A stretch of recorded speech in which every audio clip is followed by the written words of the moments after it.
Estamos aqui para dar voz ao povo, em defesa dos cidadãos, pela dignidade humana. Todos temos deveres, mas também todos temos direitos. Será que existe justiça? Isto é o povo a falar.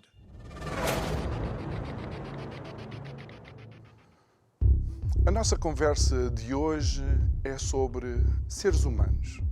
Alguns desenquadrados, desenraizados e inclusive confusos naquilo que eles são, no seu dia-a-dia, nos seus relacionamentos com as outras pessoas. Mas como em todas as histórias de seres humanos, é importante dar nomes. E o nome começa por uma família canadiana, a família Reimer, que no dia 22 de agosto de 1965 acabou por ter, por assim dizer, a maior de todas as prendas. Ou seja, foram pais. Tiveram um casal de gêmeos idênticos, aos quais deram o nome de Brian e Bruce.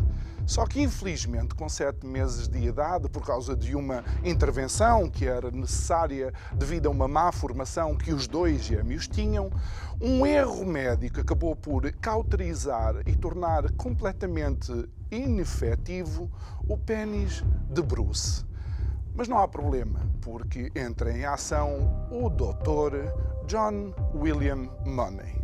Boa noite. O meu nome é João Nuno Pinto e isto é o Povo a Falar. Estou consigo de segunda a sexta-feira, neste mesmo horário, em emissão em simultâneo Curiacos TV e Rádio Vida 97.1. O tema deste mês, aquilo que tem sido, de alguma forma, o nosso chapéu de sol, o guarda-chuva, é o Geração Maio. Porquê? Por causa do Maio de 68. De facto, por causa daquilo que foi, de alguma forma, a ação disruptiva das pessoas que mudou o paradigma de alguma área da nossa sociedade. Mas então vamos falar disto, porque é importante entender esta temática. Bom, a verdade é que o Dr. Money achava que o bebê, porque era tão novo, podia ser moldado. Não havia problema nenhum, era completamente indiferente o sexo biológico do bebê. E então, Bruce passaria a chamar-se Brenda. E desde os 7 meses de idade que Bruce era vestido como uma menina, brincava com os brinquedos de uma menina, tratado como uma menina. Na realidade, já não era Bruce, tinha passado a ser Brenda. Só com o passar do tempo, bom, a verdade é que Brenda continuava a ir à casa de banho e a urinar em pé. Brenda continuava a não se sentir confortável em roupas de menina. Brenda continuava a querer brincar com os brinquedos do irmão gêmeo, que eram os brinquedos normais de qualquer rapaz. Mas continuou a intervenção do Dr. Money. Acabou por fazer, através de um processo cirúrgico, criar uma vagina rudimentar em Brenda. E com o passar do tempo, o desconforto foi aumentando. A intervenção era cada vez mais intrusiva. O Dr. Money, inclusive, obrigava os gêmeos a estar despidos um ao pé do outro e a falarem sobre a diferença de um e do outro. E sabe que a todo o tempo Brenda não sabia que tinha nascido Bruce. Até que em 1978 os pais assim tiveram que lhe dizer. Tiveram que dizer a Brenda que tinha nascido igual ao irmão, que era um rapaz igual ao irmão. E sabe o que é que aconteceu? Brenda decidiu reverter o processo. Em 1980 voltou a ser um homem. Decidiu chamar-se David. E como David casou, e depois de casado, inclusive, adotou filhos. E isto podia ser o final de uma história feliz. Só que não aplauda tão depressa. Sabe porquê? Porque o dano já estava feito. Os traumatismos e o trauma já era demasiado profundo para que David continuasse a viver. E decidiu suicidar-se com um tiro no seu próprio carro e acabar com a sua própria vida. Mas o drama não acaba aí, porque os traumas também afetaram o seu irmão, que poucos anos depois, com um cocktail explosivo de comprimidos e álcool, também pôs fim à sua própria vida. A questão que nós temos que colocar aqui, em 2022, é se realmente somos quem somos à nascença e depois podemos desenvolver o nosso potencial, ou então somos um barro qualquer que pode ser adotado por quem quer que seja e pode ser controlado, de alguma forma manipulado. Mas não sei se é isso que nos levará a uma sociedade verdadeiramente respeitadora. Não sei mais o que hei de dizer, porque há perguntas que devem ser feitas, respostas que devem ser dadas, porque há pessoas que realmente sofrem. A questão é que quem sabe, muitas vezes, não lhe é permitido falar, porque há uma ideologia que comanda todo o barco. Está na altura de ouvir todas as vozes, porque há quem discorde verdadeiramente nessa capacidade de manipular quem quer que seja à nascença. Digo eu, que não percebo nada disto.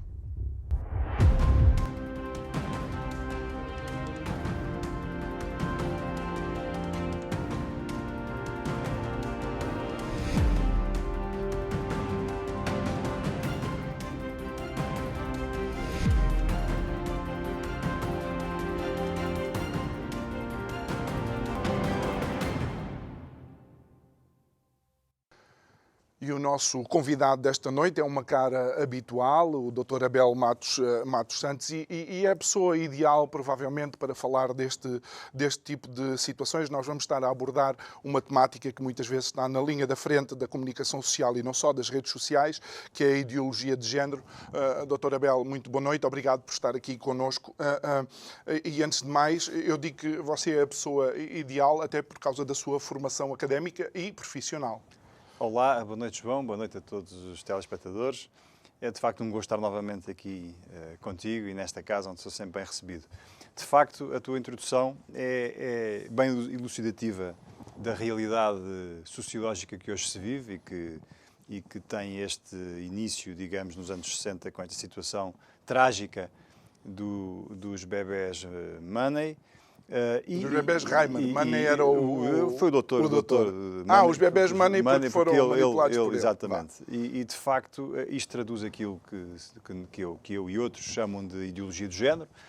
Portanto, é, de facto, uma ideologia que é desenvolvida inicialmente por Marx e por Engels. É preciso perceber como é que estas coisas nascem, de onde é que elas surgem, e para percebermos o enquadramento atual do que se passa. E, de facto, estes ideólogos do comunismo, Marx e o Engels, têm como objetivo principal e primordial destruir a família. Portanto, é aqui que o comunismo e todas estas teorias sociológicas começam. E a ideologia do género, podemos dizer que é a segunda vaga do feminismo, que se fundamenta num erro biológico fundamental, que se tornou numa mentira e depois tornou-se radical e assenta no ódio. Portanto, e temos que perceber que hoje quem não concorda com esta ideologia é perseguido, é atacado, é silenciado. E eu posso dizer isso claramente porque eu fui desde a primeira hora que alertei para a ideologia do género em Portugal, que falei sobre isto em vários fóruns científicos, políticos, outros, e eu próprio fui atacado, silenciado, perseguido. Aliás, tive vários processos na ordem dos psicólogos que os ganhei todos por isto, por delito de opinião.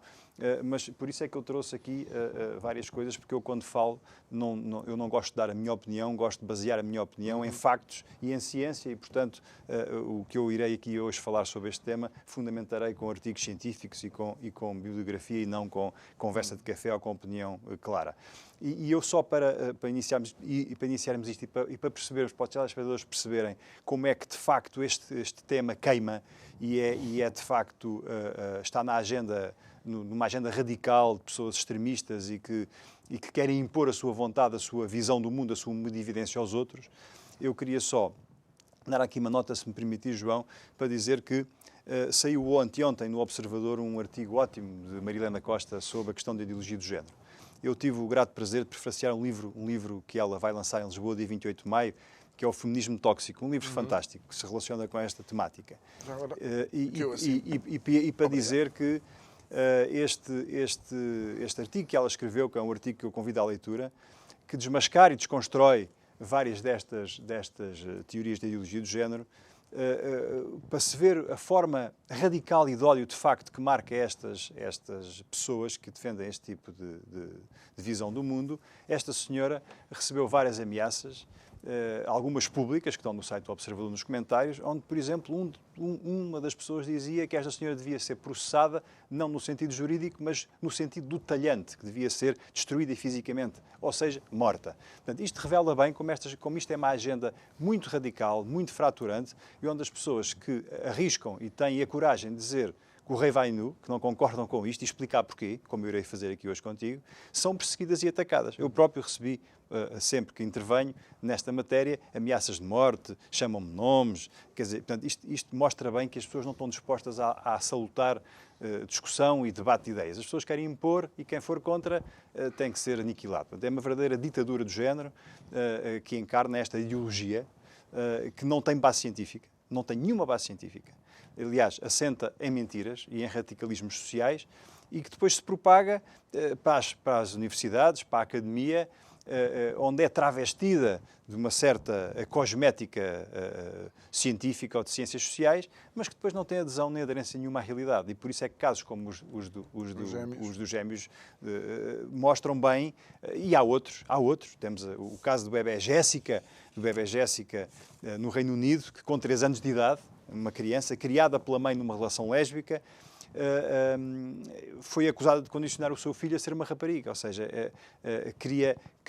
quis aos 3 anos que aquele filho fosse uma rapariga e educou a criança nesse sentido, deu-lhe hormonas, foi sujeita a intervenções médicas não validadas que deram depois que essa criança tivesse imensos problemas na sua adolescência e ao longo do seu crescimento. Portanto, isto mostra bem como é preciso que a sociedade, a comunicação social e que a sociedade tenha conhecimento do que se passa e debatam estes temas. Então, eu penso que o importante aqui é começar de alguma forma, falar daqueles que são os pilares de quem defende a ideologia de género. E um deles é, tanto quanto eu sei, é que à nascença é indiferente se o bebê tem pênis ou vagina, se tem testosterona a mais ou se os cromossomas são estes ou aqueles. Mas acho que as evidências mostram que há, de facto, alguma diferença, não? Sim.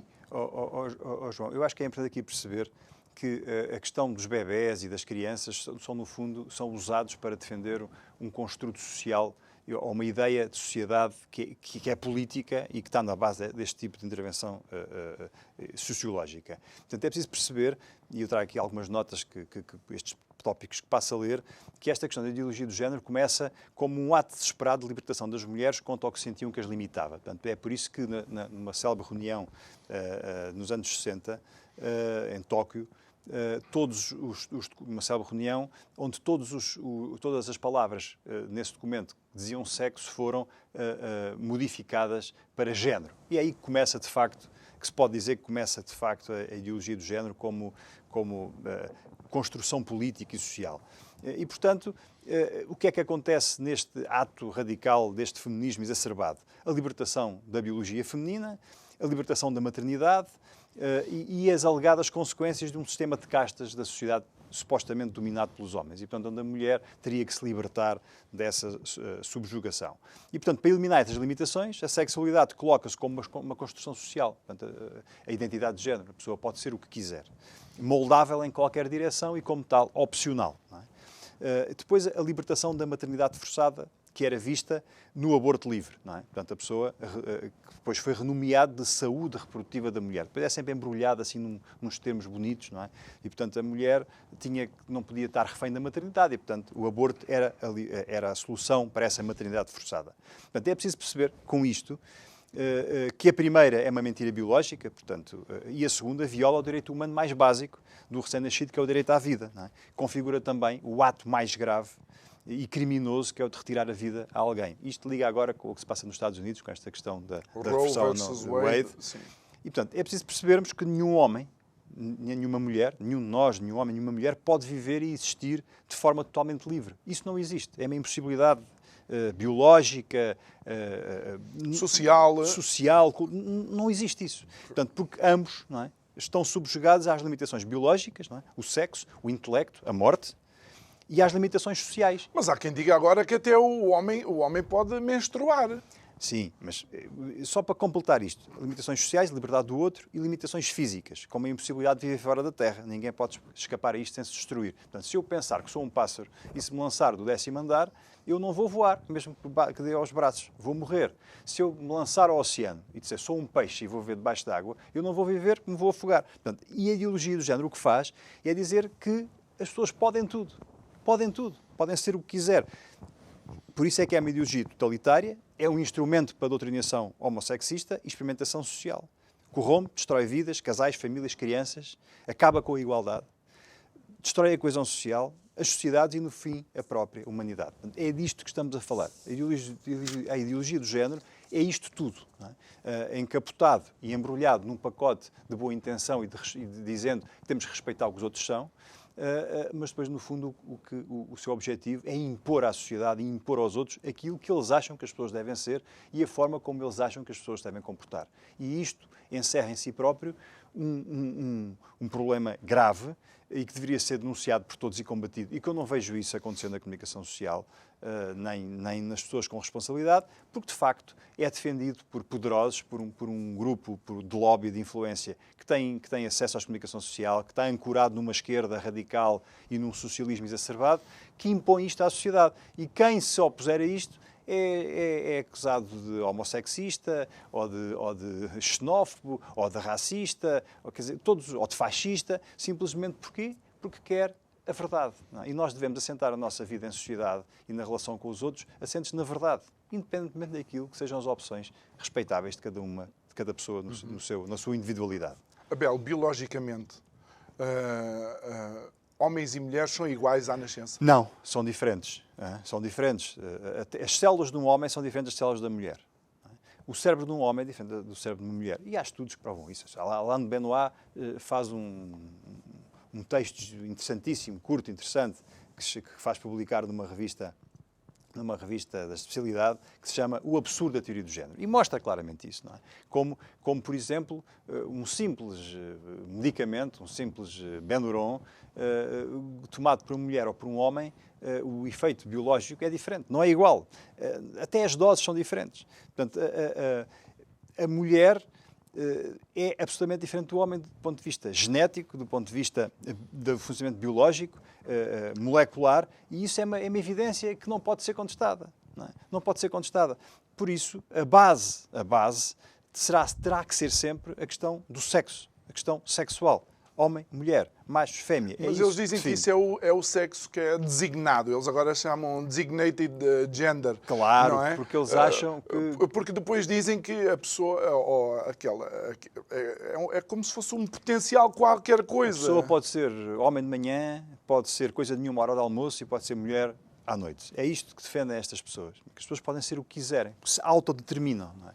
E isto é perigoso. É perigoso porque isto é uma mentira. Não é?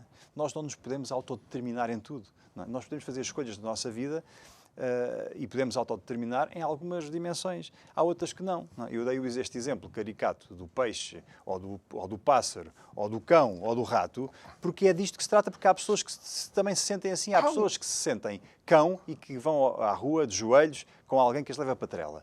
E há quem defenda que isso deve ser respeitado e que deve ser assim. Há uma mulher nos Estados Unidos que vive como se fosse um cavalo. Há várias, não é?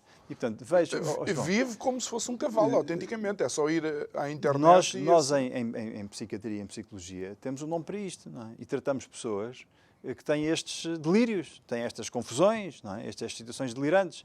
Portanto, porque é que para uns é de uma maneira e para outros é de outra? Não é? Nós devemos assentar a nossa condução social, clínica, profissional na evidência científica e na realidade. E não devemos fazer experimentação. E isto não tem nada a ver com não respeitar as pessoas. Porque as pessoas todas merecem o nosso respeito, independentemente das suas opções. Merecem, genuinamente, que nós as respeitemos. Claro. E a melhor forma que temos de as respeitar é perceber qual é a sua biologia, qual é a sua fisiologia, qual é a sua gênese, a sua origem, para as podermos ajudar. Quando as pessoas querem ajuda. Ou para as pessoas depois tomarem uma decisão informada. Que trará as consequências, uma decisão obviamente, informada. Porque depois temos pessoas com problemas que se suicidam, que têm problemas gravíssimos, porque não estão informadas. Olha, relativamente ainda a esta questão da biologia dos bebés Sim. à nascença, porque me parece importante, obviamente não podendo ultrapassar os cromossomas, não podendo ultrapassar a genitália, aquilo que se começa a utilizar é dizer que o cérebro de um homem e de uma mulher à nascença é igual. Mas já existem também evidências científicas que provam o contrário. Isso não é, quer dizer, claro que existem. Toda a base científica mostra isso. Não é? Basta o próprio código genético, não é? Os cromossomas serem diferentes. Uns são XX, outros são XY. E, portanto, não é igual. E, a partir dali, tudo é diferente. Não é? E o exemplo dos bebé money mostra exatamente isso, que apesar daquele bebé não ter tido ali numa cirurgia, uma fimose, que é um problema muito frequente nos bebés, ter-lhe destruído o pénis e o médico ter optado, agora tratem esta criança como uma rapariga que ela não vai perceber nada, essa criança sempre se sentiu homem. E isto é um drama, não é? Isto é um problema. Não quer dizer que haja pessoas que tenham, de facto, uma condição que se chama transexualismo, que se sintam de forma diferente. Não é? E isso é uma condição médica, psicológica, que é acompanhada e que é tratada e, portanto, e que existe há décadas, não é nenhuma novidade. Não é? Portanto, é preciso perceber que até à ideologia do género, o sexo fazia o género. E depois da ideologia do género, é o género que faz o sexo. No fundo, resumindo, é isso, que para esta gente, o género é que faz o sexo e não o sexo faz o género. Mas depois eles dizem que nós é que acabamos por construir, porque vestimos as meninas de cor-de-rosa, damos os brinquedos aos rapazes, que é os cá. Mas há uma experiência que foi feita por um especialista do Trinity College, em Londres, que logo nos primeiros dias de vida, ele conseguiu demonstrar que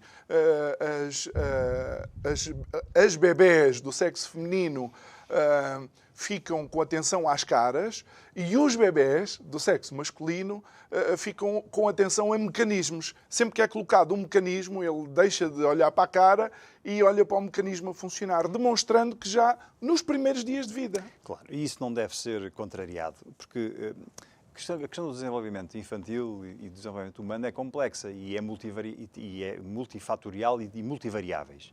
E, portanto, não é só na questão das cores ou dos brinquedos ou dos gostos que se joga a diferença, em outras dimensões mais amplas. E, portanto, se as coisas são o que são, nós devemos respeitar isso. Não devemos agora querer romper com o que é só porque queremos defender uma ideia diferente em termos sociais. E, no fundo, é isso que se joga aqui. E é preciso perceber que esta questão da orientação sexual, da identidade sexual, da ideologia do género, tem como objetivo principal também que as próprias questões da sexualidade passem a ser aceites de outra forma, não é? E por isso é que há depois aqui a questão de ligar isto à pedofilia, à bestialidade, à pansexualidade, ao poliamor, que é visto também como uma questão de orientação e de escolha de cada um que deve ser respeitada. Portanto, veja, João, o alcance disto. Não é? Onde é que a ideologia do género começa numa coisa que aparentemente é simpática e depois entra por caminhos e por questões sociais que são absolutamente aberrantes e perigosas. E é disto que estamos a falar. E por isso é que não podemos deixar de dizer que quando as pessoas dizem a ideologia do género é permitir que as pessoas sejam e se exprimam na sua dimensão sexual, emocional, interna, não é verdade. Não é verdade. Não é? A ideologia do género é uma ideologia totalitária que visa uma reconstrução, uma modelação social que leva à desconstrução dos valores familiares, daquilo que é ser homem e ser mulher, precisamente para fazer tábua rasa disso tudo e poderem criar pessoas que não tenham bases, não tenham raízes e que possam ser o que elas próprias queiram ser. Mas isso depois esbarra com a realidade, pelo aquilo que o João diz e que o João aqui já ilustrou muito bem, porque depois há coisas que são que são mais fortes do que a vontade e que o desejo de cada um. Que é o próprio condicionamento, Que é condicionamento biológico, exatamente, psicofisiológico, intelectual, emocional, e isso não pode ser condicionado. Aliás, na verdade é que os países, e olhando agora para a parte do feminismo, os países com maior liberdade em termos de género são aqueles países que apresentam as mesmas desigualdades em áreas como a engenharia e a enfermaria entre homens e mulheres. Ou seja, quando colocamos homens e mulheres no mesmo patamar, com a mesma capacidade e a mesma liberdade de escolha, os homens continuam a ter a tendência de escolher aquilo que é diferente daquilo que as mulheres escolhem. Claro. Aliás, João, nós vamos agora nos Jogos Olímpicos, no desporto, a ver uma coisa que tem a ver com a ideologia do género, que é homens que se sentem mulheres concorrem com mulheres. É claro que vão ganhar aquilo, que são homens biologicamente, mas como se sentem mulheres, vão fazer atletismo, natação, desporto, com as mulheres biológicas que se sentem mulheres. Não é? Ganham tudo. As mulheres biológicas que são mulheres e que não ganham estão-se a revoltar e sentem-se mal com isso, dizem de facto esta pessoa, que é um homem biologicamente, diz que é mulher, agora vem aqui concorrer comigo e ganha, porque de facto é um homem. Veja, como é que aceitam isto? É uma perversão imensa. Para se perceber que o que é que defende a ideologia do género? Três coisas. Não é? Defende que não existem diferenças entre homens e mulheres. Portanto, isto está amplamente desmistificado, até, aliás, com o tal sociólogo norueguês que faz um documentário brilhante chamado Doença Cerebral. Depois, defendem que o sexo biológico é alterável, e, portanto, vejam bem, pode-se entrar nos cromossomas e pode-se, quase como por engenharia genética, agora muda a genética desta pessoa, e, portanto, pode ser alterado em qualquer idade, pela escolha de outro ou de outros géneros. Repare, já existem aí no Facebook, em vários sítios, mais de 56 géneros. Portanto, as pessoas, veja bem, mais de 56 géneros. O androgíneo, o neutro, o X, que já são reconhecidos até em alguns países, já vem no bilhete de identidade, não é? Substituem o termo sexo por género. O não binário, o fluido. Claro. E em Portugal, o Bloco de Esquerda e alguns deputados ideólogos do género do PS, como Isabel Moreira, também defendem isso, que se tire do bilhete de identidade o sexo e que ponha lá um X ou o que se quiser. E para a terceira coisa é que a família natural deixe de existir, não é? Deixe de existir a família com pai, mãe e filhos, deixa de ser um estereótipo, deixa de ser um modelo e é visto como uma coisa retrógrada, antiga, que visa combater, porque, na perspectiva destas pessoas, se baseia numa opressão do homem sobre a mulher, que é agora superada pela libertação sexual da mulher e pelas várias definições abstratas do género, não é? E, portanto, passamos de família a famílias, num conceito genérico de amor, onde tudo pode acontecer. E depois, um quarto, eu disse três, mas um quarto, tinha aqui apontado, que é dessexualizar a paternidade e fazer com que... e depois liga com a questão das barrigas de alugueres, com a fecundação in vitro, e portanto que passa a ser uma opção de cada um em termos individuais, independentemente do género, e para deixar de estar debaixo, digamos, da família natural ou da relação entre homem e mulher que gera a vida e gera a família. E depois, talvez não, uma questão que é muito aqui premente, que é conquistar o ensino, as faculdades, as escolas e os mídia. E, portanto, é isso que nós vimos com esta gente que defende isto, a tomar espaço e a conquistar o ensino, onde vão doutrinar, não é? É a questão do ensino, dessas questões do ensino obrigatório destas matérias, naquelas disciplinas que deviam ser optativas e não são, onde impõe a ideologia do género, nas escolas, portanto, doutrinar e formatar a cabeça das crianças e depois ter os meios de comunicação social para passar a mensagem e dizer que isto é que é bom e quem fala ao contrário deixa de ter espaço e é visto como uma pessoa retrógrada, antiga e que visa silenciar. Portanto, esta é toda a teoria, os objetivos de ideologia do género e que temos que dizer que têm conseguido. Mas, Abel, diga-me uma coisa, com tanta evidência científica, com milhões de anos da evolução digamos... Partimos do princípio que o Darwin teria razão, não é? Que através da aleatoriedade das transformações, o sistema mais produtivo para a sobrevivência era o que a natureza ia manter em funcionamento. Com tantas evidências, o que é que faz mover estas pessoas, de alguma forma, silenciar especialistas e não ter quase... Ou seja, por um lado são progressistas, não é? Na visão, na mundivisão deles. Por outro lado, são altamente castradores, e desculpem a expressão, de quem opina e quem vê de uma forma diferente. João, é verdade. E nós no limite, e acho que estamos nesse limite já, o que devemos escolher é se queremos um mundo assente na verdade ou se queremos um mundo assente numa ideologia mentirosa e falsa. É disto que se trata. Não é? Nós temos hoje em cima da mesa uma ideologia mentirosa e falsa que nos é imposta e que nós somos obrigados a aderir ou pelo menos a tolerá-la sob pena de termos repercussões como aquelas que mostrei aqui no início, não é? Que pode até ir ao limite da eliminação física da pessoa, ou se queremos viver num mundo assente na verdade. Não é? A verdade é uma coisa difícil. E os problemas existem no mundo com verdade, e as pessoas sofrem no mundo com verdade. Mas isso é assim mesmo, não podemos fugir disso. Não é? Fugir disso é estarmos a enganar a nós próprios e aos outros. E isso não traz nada de bom, nem para nós, nem para as pessoas que defendem isso. Portanto, é neste ponto que estamos, e por isso é que programas como este são importantes para desmistificarmos o que se passa, para apresentarmos a verdade e que as pessoas possam ter a sua própria opinião. De facto, hoje, há uma ideia de sociedade que é imposta nos fóruns políticos, não é? Porque a política é que comanda a sociedade, e que tem por trás estes ideólogos do género que, como disse no princípio, João, isto é uma coisa que começa há mais de 100 anos, com Marx e Engels, não é? Sim, mas já vai passando um pouco os hemiciclos, porque postura como aquela que a Disney teve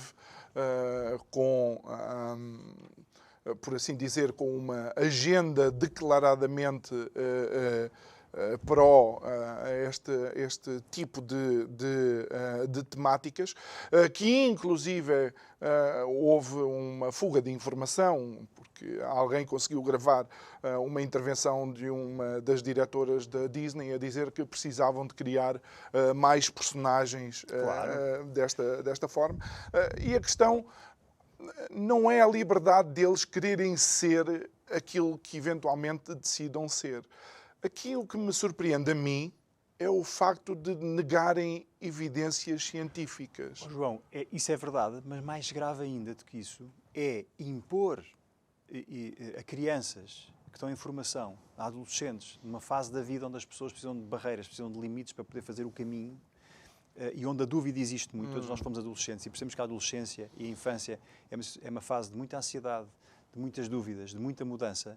E nessa fase, se nós instilamos nas crianças dúvida, e lhes pomos confusão sobre qual é a sua identidade, a sua orientação, nós estamos a criar doença nas crianças. E nós hoje vemos isso na clínica, eu vejo isso na clínica, o que não via há 10 anos atrás, há 15 anos atrás, há 20 anos atrás. Hoje, adolescentes, crianças, jovens adultos, com patologias, com dúvidas, com problemas desta natureza que não existiam. E isto é manifestamente cultural. Isto é manifestamente com aquilo que se passa na imprensa, nas escolas, nas redes sociais, e as pessoas ficam cheias de dúvidas. E como não estão ainda construídas a sua identidade, a sua construção, a parte afetiva, emocional está definida, construída, nós estamos a criar muita doença, muita psicopatologia para o futuro que hoje já se vê. Eu queria só dizer aqui duas outras coisas para se perceber isto, que, por exemplo, os cientistas e especialistas na matéria, por exemplo, Zucker, no Canadá, e Bradley, que são referências mundiais na questão das perturbações de identidade de género, mostraram que 80% das crianças com este tipo de problemas, se forem acompanhadas e tratadas com o seu modelo de intervenção, que no fundo é conservador, deixam de ter, na adolescência, estes problemas. 80%, não é? Fitzgibbons, um outro psiquiatra, tem resultados iguais nos últimos 30 anos. Por exemplo, um psiquiatra de John Hopkins, o McHugh, que em 2014, mostra que a taxa de suicídio é 20% superior nos transgênero em relação aos não transgênero. E que quando as crianças com sentimentos de transgênero são seguidas sem tratamentos médicos ou cirúrgicos, só com acompanhamento psicológico, 70% a 80% delas, de forma espontânea, deixam de ter esses sentimentos. Portanto, veja, isto é a realidade. Não é? Isto é a realidade.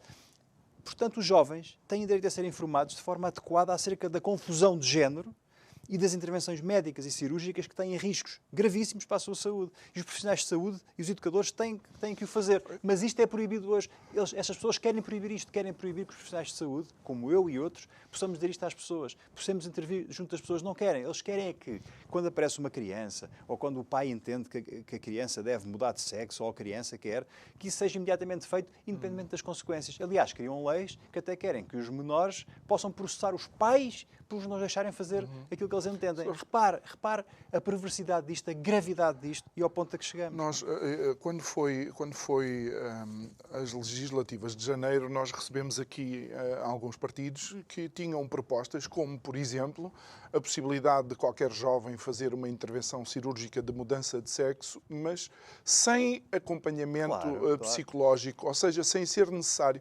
Mas isto, a psicologia tem acompanhado até intervenções cirúrgicas a nível da cosmética.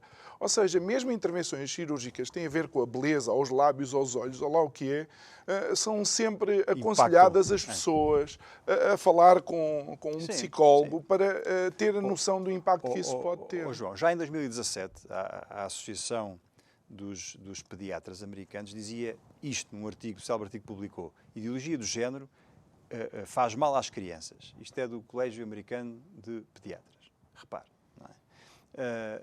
Isto não é uma brincadeira. E nós não podemos fazer de conta que estes documentos não existem.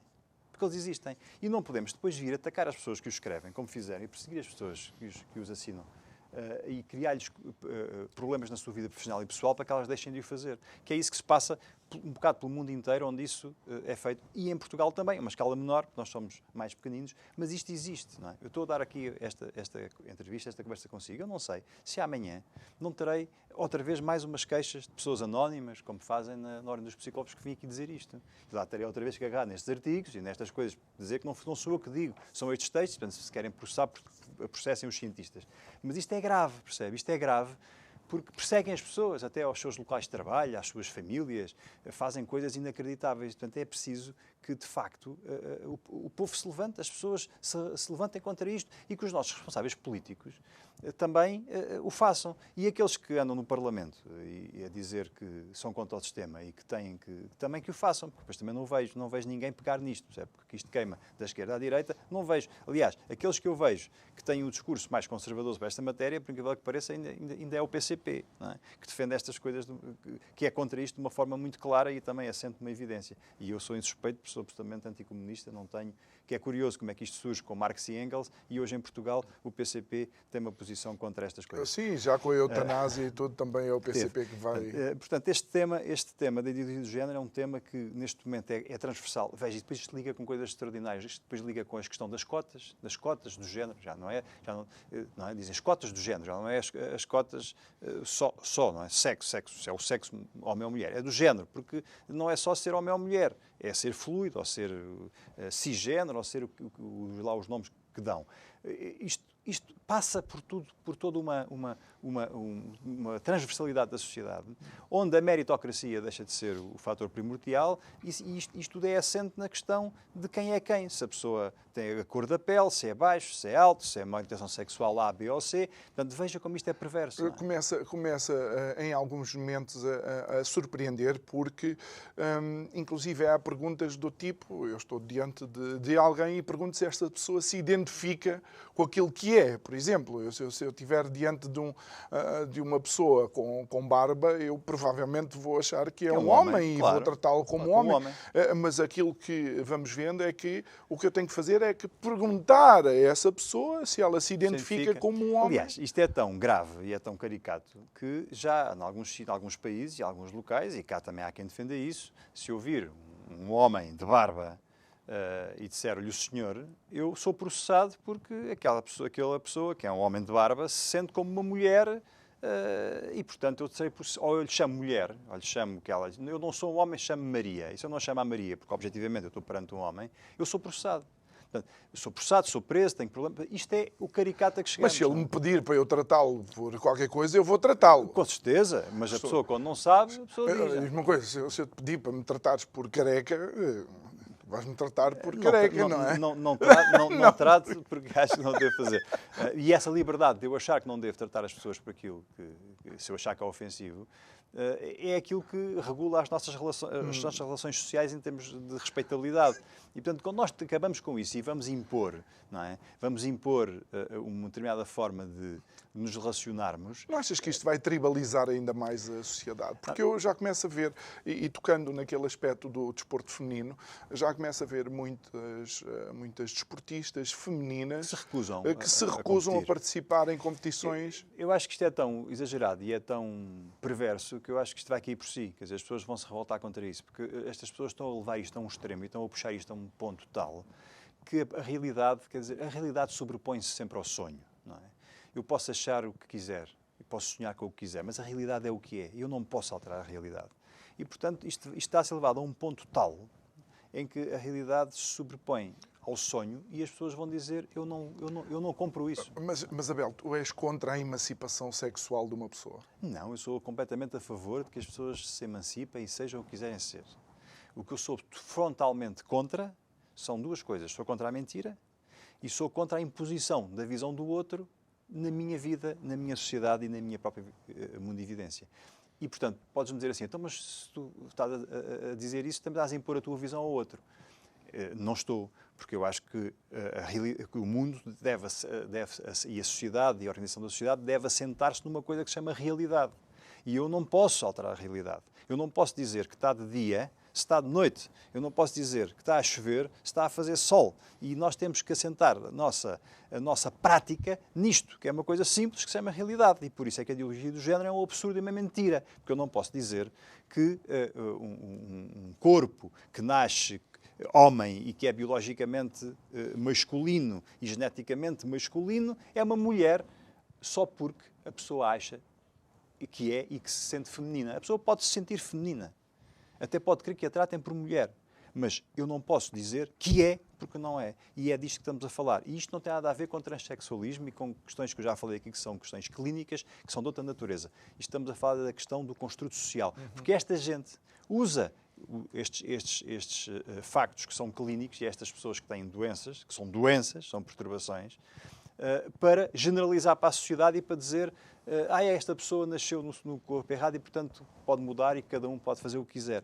Isto é muito mau, porque isto lá está, é má fé, é litigância de má fé, é usar casos que são excepcionais e que estão descritos e que não são ideologia do género para generalizar para uma questão social que põe em causa todo um equilíbrio e que, acima de tudo, vai criar muita psicopatologia, muita doença mental, muita perturbação nas nossas crianças, dos nossos jovens, que são o nosso futuro e que amanhã serão adultos. E, portanto, isto tem um peso terrível e tremendo na vida de todos nós. Dizer-lhe uma coisa, João, também, que há muita gente, cada vez há mais gente que passou por estes processos e que se arrependeu, que quis voltar para trás e que dá o seu testemunho e que diz e que começa a revelar como foram enganados, como nada fizeram para as defender, porque a defesa passa precisamente pelo consentimento informado, por explicar, por ter uma atitude conservadora e uma intervenção conservadora nestas pessoas para ver o que é que dali sai. Não podemos embarcar em terapêutica hormonal em crianças aos 3 anos, como se faz no Reino Unido, ou como se fez no Reino Unido, nem em cirurgias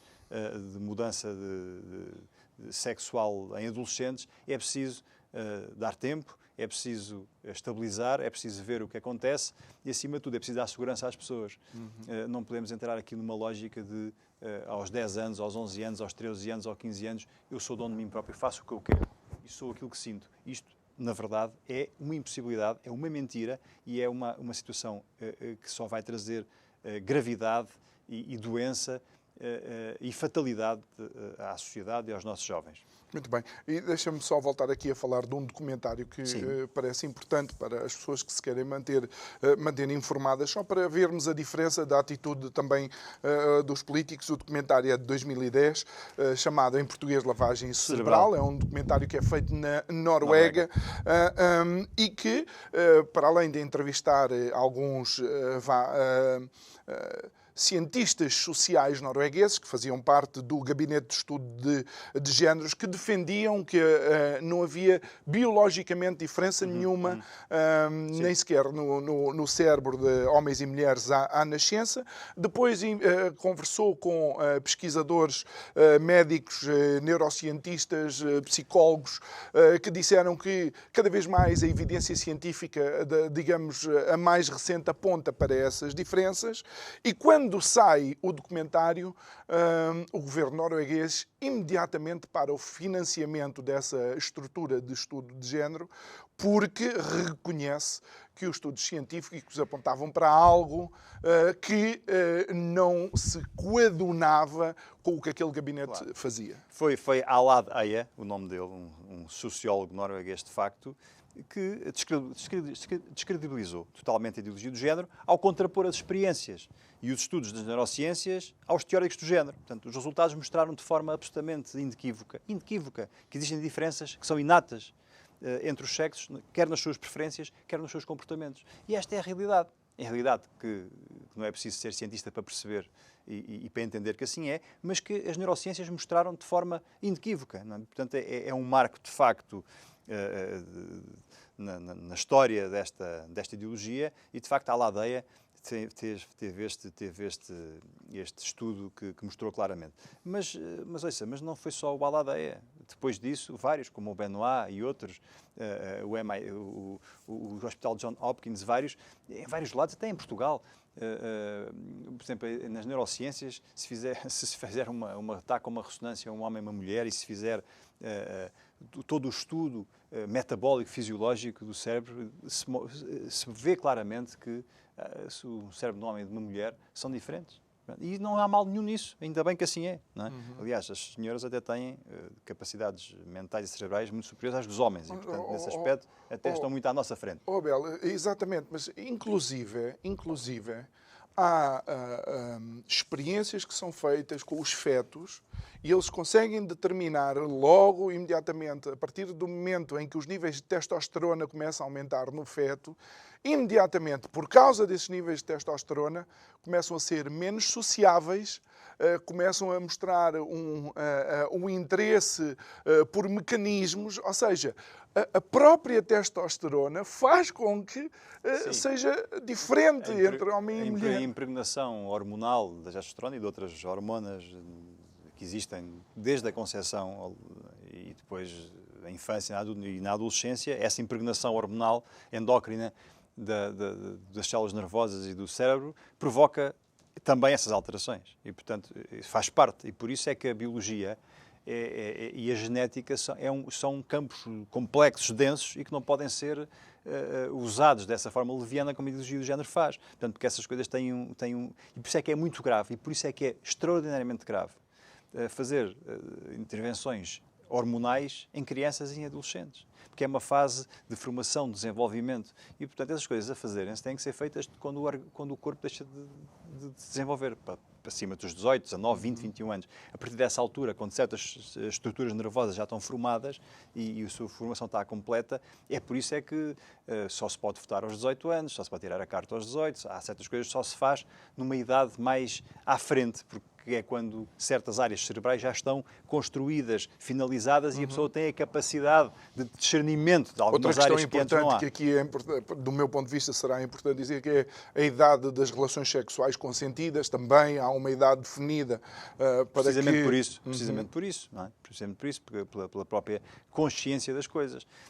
Mas tudo isso se quer perverter. Veja, não podemos votar antes dos 18, nem conduzir, nem beber álcool, mas já se pode mudar de sexo mais cedo. Já se pode pôr um processo aos pais para mudar de sexo mais cedo.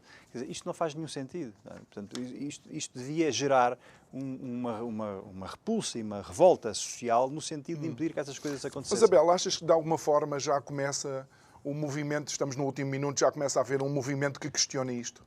Claro que há cada vez mais, e eu acho que a vasta maioria das pessoas contesta isto e não quer isto. O problema é que continua a existir uma pequena minoria, uma reduzida minoria, que tem poder, que estão associados a determinados tipos de grupos de pressão e de lobbies e que impõem a sua vontade, quer nos mídias, quer na política, quer no Ministério da Educação e que querem impor estes conteúdos às nossas famílias. E esse é verdadeiramente o nosso problema e isso daria para um outro programa mais à frente. Se calhar tem que ficar mesmo para outro programa, porque estamos nos últimos 30 segundos. Uma boa noite. Abel Matos Santos, muito obrigado por ter estado aqui connosco. Obrigado também por, de alguma forma, expores a tua visão através de documentos, inclusive a investigação e experiências feitas por outros especialistas desta área. Obrigado a si que nos acompanhou em mais este programa. Resta-me agradecer mais uma vez e dizer que amanhã, à mesma hora, estamos de volta para mais uma conversa com mais um convidado. Não se esqueça que também nos pode seguir nas redes sociais quando consiga. Até amanhã. Muito obrigado.